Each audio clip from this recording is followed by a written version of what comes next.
Okay. Bismillahirrahmanirrahim.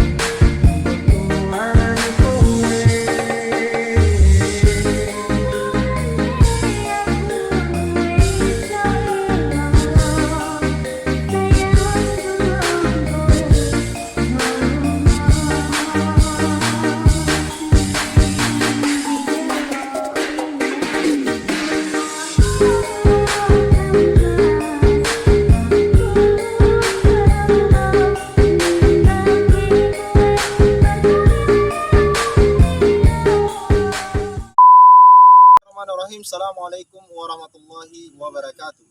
Alhamdulillahilladzi hamdan katsira kama amara. Puji syukur kita ucapkan kepada Allah Subhanahu wa taala, selawat dan salam tak pula kita lupakan roh junjungan alam yakni Nabi besar Muhammad sallallahu alaihi wasallam. Nama saya Masudin, NIM 0602223034, Prodi Sejarah Peradaban Islam, Fakultas Ilmu Sosial dari Universitas Negeri Sumatera Utara. Nah teman-teman, kali ini kita berada di Raja Said Bon dan Edu Center yang dahulunya tempat wahana kreasi atau tempat bermain playing box atau sering disebut sebagai outbound, sekarang sudah berubah menjadi pondok pesantren atau sering dikenal sebagai Islamic Boarding School, atau sekarang dikenal sekitaran masyarakat ini sebagai kampung ekowisata Tahfiz. Okay. Sekarang kita berada di Raja Said Bon dan Edu Center, bertepatan di Jalan Kutemia Raya 07, Kampung Nama Gajah, Kecamatan Medan Tuntungan, Medan, Sumatera Utara. Di video kali ini kita akan membahas tentang Raja Said Bon dan Edu Center. Menarik? Maka saksikan.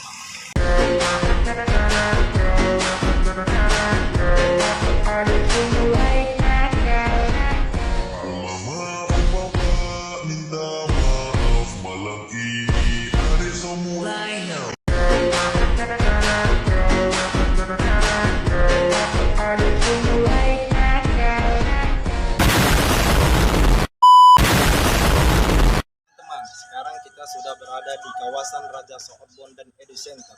Raja Said Bon dan Edu Center merupakan salah satu kegiatan outdoor di tengah-tengah kota Medan, Sumatera Utara. Mereka ingin mengelola potensi alam atau melestarikan potensi alam yang dimiliki oleh kawasan ini, yang kemudian mereka menciptakan sarana eduwisata yang kemudian mereka memberi nama Raja Said Bon dan Edu. Raja Said Bon dan Edu Center terletak di Jalan Kutemia Raya 07, Namo Gajah, Medan Tuntungan, Medan, Sumatera Utara. Di belakang Rumah Sakit Adam Malik dari simpang Jalan Bapelkes.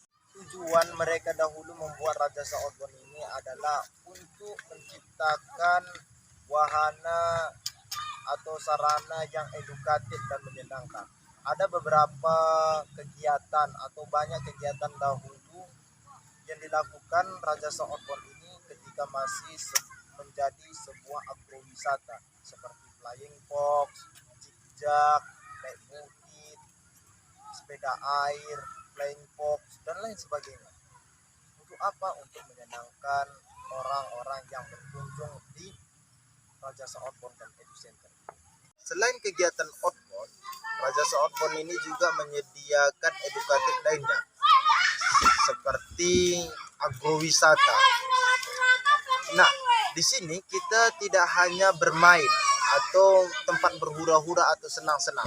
Namun di sini juga kita bisa belajar, mulai dari membuat pembibitan, mengelola tanah, penanaman sampai panen. Nah, jadi agrowisata ini dapat dimaknai masyarakat atau orang umum lainnya sebagai tempat pertanian atau tempat belajar bagaimana kita bertani secara baik dan benar. Nah, seiring berjalannya waktu, setelah berkembang Raja Said Bon ini, atau setelah kegiatan ini berjalan 1 tahun, 2 tahun, 3 tahun, sampai 10 tahun lebih, nah ada niat hati dari seorang pembina yayasan, yaitu bernama Haji Arjuna Sembiring, untuk membuat Raja Said Bon ini dan Edu Center ini menjadi pondok pesantren Tarbiyah Islamiyah Allahu Akbar hingga sekarang ini. Teman-teman, kali ini kita berada di Taman Kampung Medan, bertepatan di Raja Said Bon dan Edu Center. Nah, di taman ini banyak kita dapati bangunan seperti Masjid Raya, Istana Maimun, dan kantor pos, dan ada lagi tong air Tirta Nadi. Nah, dahulu kala sebelum ini pesantren adalah taman ini digunakan sebagai tempat foto, tempat selfie, dan lain sebagainya. Namun setelah transformasi, setelah berubahnya Raja Saorbon dan Epicenter ini menjadi pondok pesantren, tempat ini atau kota Medan ini juga masih digunakan sebagai tempat spot foto atau selfie dan lain sebagainya. Okay. Teman-teman, kali ini kita akan masuk ke Taman Kampung Medan dan melihat apa-apa isinya di dalam. Seperti yang saya ceritakan atau seperti yang saya sebutkan tadi, ada beberapa bangunan di dalam Kampung Medan ini. Sekarang mari kita lihat sama-sama. Nah, setelah kita memasuki gerbang dari Kampung Medan ini, kita agak belok ke kiri, kita akan menampak yang namanya Masjid Raya. Ini adalah sebuah bangunan tempat foto atau selfie dan lain sebagainya. Ini adalah bangunan pertama kali yang kita temukan di Kampung Medan ini. Dan inilah sejarahnya terjadinya Masjid Raya ini. Seperti kita bacakan di sini, Masjid Raya Al-Masun Medan ataupun Masjid Raya Medan yang terletak di kota Medan dibangun tahun 1906 Masehi dan selesai tahun 1909 Masehi. Saat itu yang berkuasa Sultan Mamun Al-Rasyid Perkasa Alam Shah 11, biaya pembangunannya 1 juta gulden. Inilah dia sejarahnya. Dan sekarang kita akan menuju ke Istana Maimun. Mari kita lihat. Di taman ini kita menemukan spot-spot foto yang bagus, taman hijau, begitu indah kita untuk berfoto dan lain sebagainya. Ini juga pernah dipakai untuk seperti camping karena tempatnya yang begitu indah, mencakup alam-alam yang potensi alam yang begitu indah. Nah, sekarang kita akan melihat bangunan yang kedua yaitu Istana Maimun.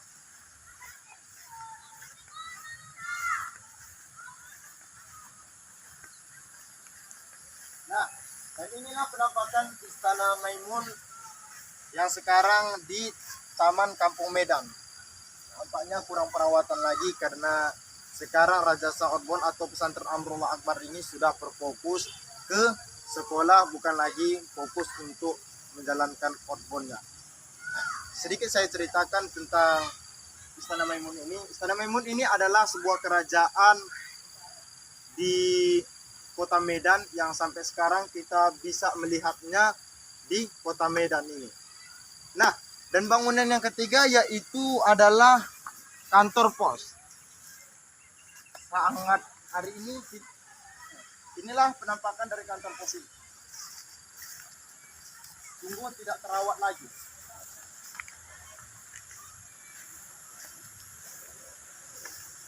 Di sini juga kita menemukan sebuah bangunan kantor pos di Taman Kampung Medan ini. Namun setelah berkembangnya pesantren ini mungkin tidak terfokus untuk merawat sebuah taman dari Kampung Medan ini.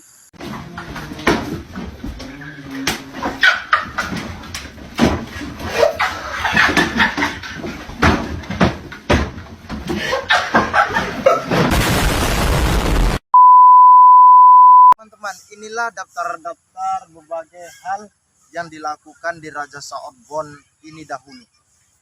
Yaitu yang pertama ada Kampung Medan. Adapun spot-spot atau area-area yang dahulu adalah seperti Kampung Medan, kolam kancing, camping ground, ada kolam renang, bermain, warung jajan, pondok acara, pondok ajar, toilet.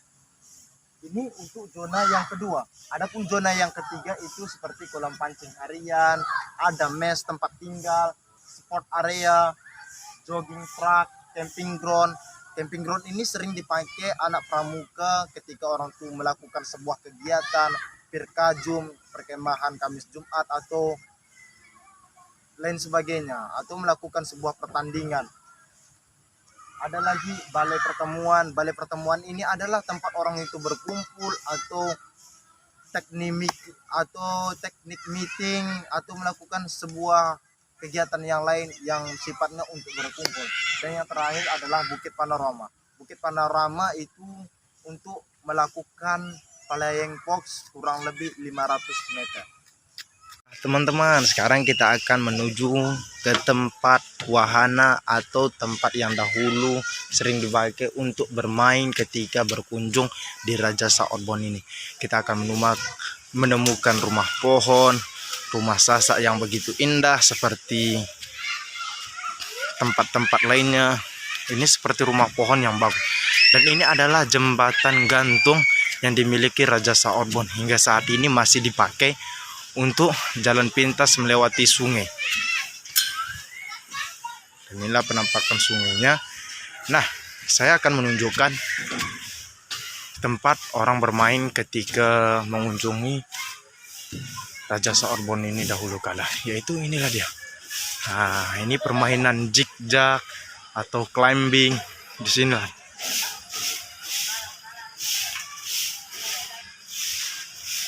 Dan kita akan menampakkan flying fox. Ini dari gedung setinggi 4 lantai menuju sampai ke titik area 3.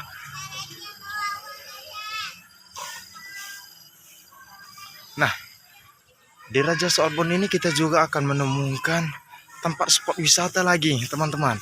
Nah, seperti yang kita lihat yang ke depan ini, di depannya kita nampak sebuah bangunan atau sebuah tembok yang di dalamnya ada seperti kita lihat tadi seperti Kampung Medan, kantor pos, pokoknya bangunan yang ada di sekitaran kota Medan.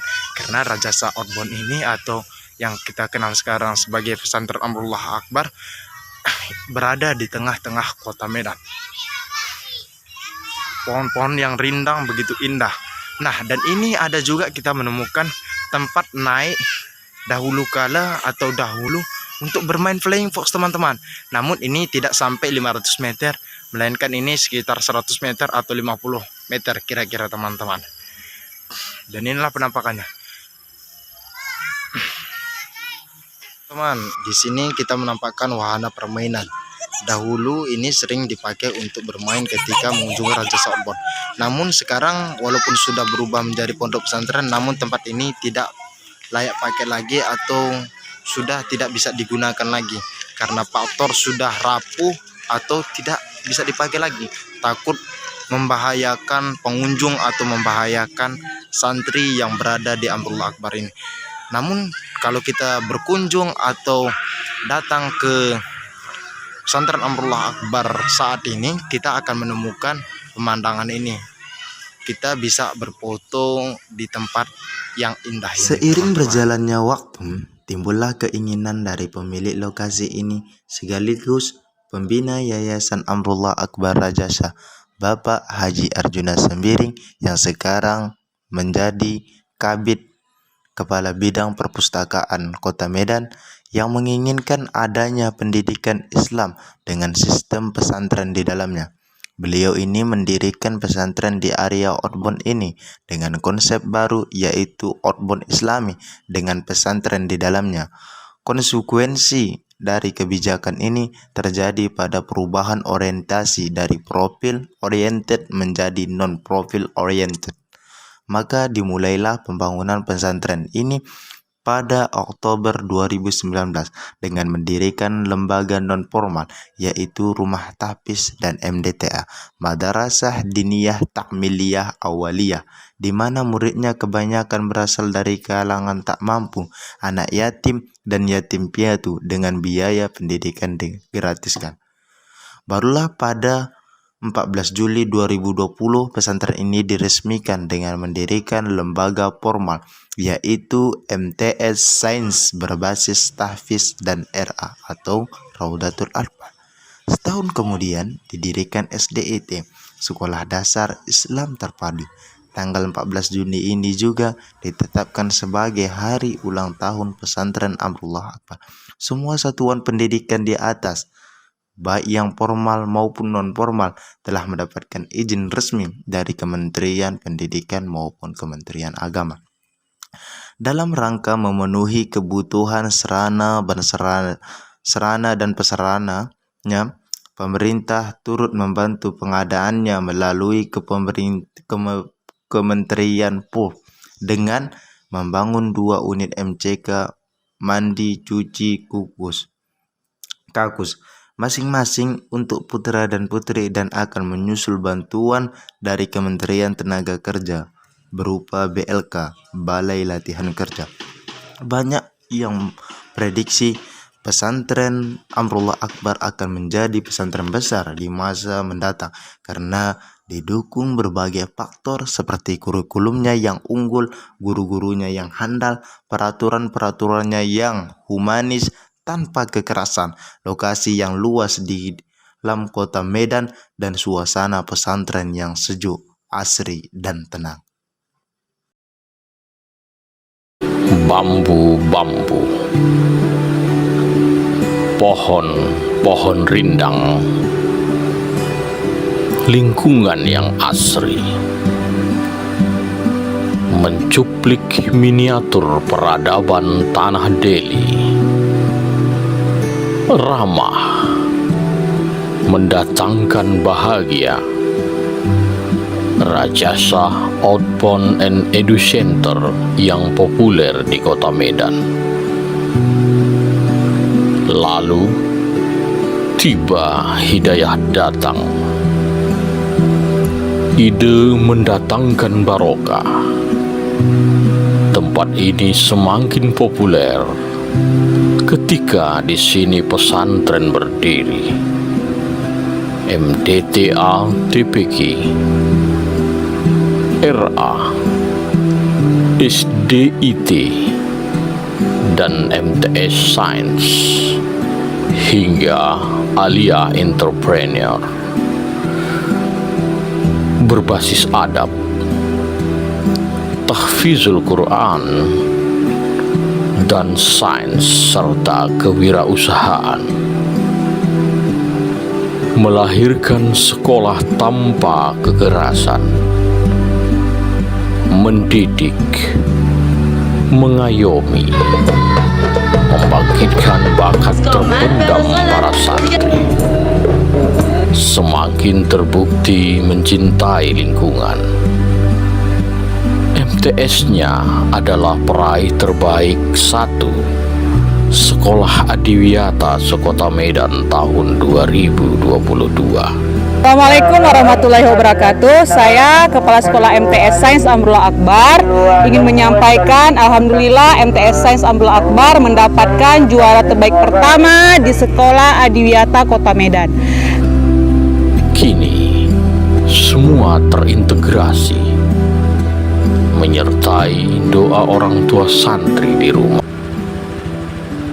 Tempat ini pun semakin populer, bernama Kampung Ekowisata Tahfiz.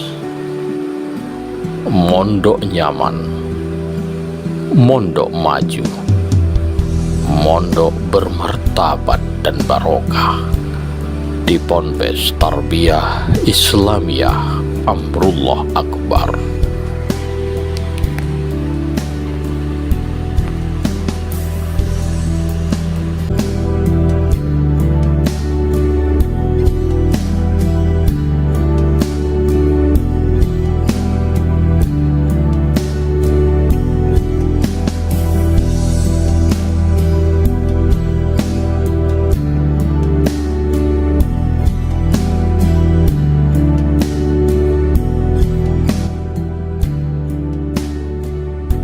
Bismillahirrahmanirrahim. Assalamualaikum warahmatullahi wabarakatuh. Bapak-bapak, ibu-ibu kaum muslimin dan muslimat yang berada di sekitar Medan dan Sumatera Utara, percayakan kepada kami untuk pendidikan anak bapak ibu agar kami didik di pondok pesantren kita ini.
Okay. Nah, permisa sekalian, mungkin teman-teman sekalian masih penasaran apa sih menjadi faktor utama mengapa berpindahnya atau mengapa bisa berubah yang dahulunya Raja Saorbon menjadi pondok pesantren. Nah, ada 3 faktor utama mengapa Raja Saorbon ini berubah menjadi pondok pesantren. Ini langsung saya tanya ke direkturnya, yaitu Ustadz Ismail Munte SPD. Yaitu ada 3 faktor. Yang pertama adalah niat dari seorang pembina yayasan bernama Haji Arjuna Sembiring ingin memiliki atau mempunyai tabungan untuk akhirat, ingin mempunyai atau memperbanyak amal di dunia ini untuk menuju akhirat, maka didirikanlah sebuah lembaga, sebuah pesantren atau sebuah outbound yang islami, yang di dalamnya ada pendidikan non formal, yang dimana di dalamnya itu orang-orang yang miskin. Namun ketika orang tua sekolah di sini digratiskan. Namun setelah 1 tahun dievaluasi apa pesantren ini atau rumah tapis ini kurang efektif, maka digantilah yang pertama rumah tapis berubah menjadi pondok pesantren. Faktor kedua yaitu ketika saat itu pada COVID-19, musim corona, kalau kita lebih kenal itu pada musim corona, banyak orang tua itu karena anaknya daring, sering belajar daring, orang tuanya itu merasa anaknya ini bukan lagi belajar namun main HP, main game, maka hanya pondok pesantren yang berani mengambil resiko dengan belajar tatap muka. Maka oleh karena itu ada niatan dari direktur dan pembina yayasan ini membuat sekolah supaya orang tetap belajar secara tatap muka, maka dibuatlah pondok pesantren. Faktor yang ketiga yaitu pada saat itu orang tidak lagi minat untuk bermain outbound atau tidak lagi berpikir untuk senang-senang, hura-hura, karena pada saat itu masa COVID-19 yaitu tidak ada lagi pengunjung, sudah sepi. Daripada outbound ini redup begitu saja tidak digunakan lagi, maka dirubahlah menjadi pondok pesantren. Mungkin ini saja yang bisa saya sampaikan, lebih dan kurang saya mohon maaf. Bagi teman-teman yang belum like dan subscribe, maka subscribe-lah di akun ini, dan jangan lupa nyalakan notifikasi supaya Anda tidak ketinggalan video selanjutnya dari channel ini. Bye bye. Assalamualaikum warahmatullahi wabarakatuh. See you next time.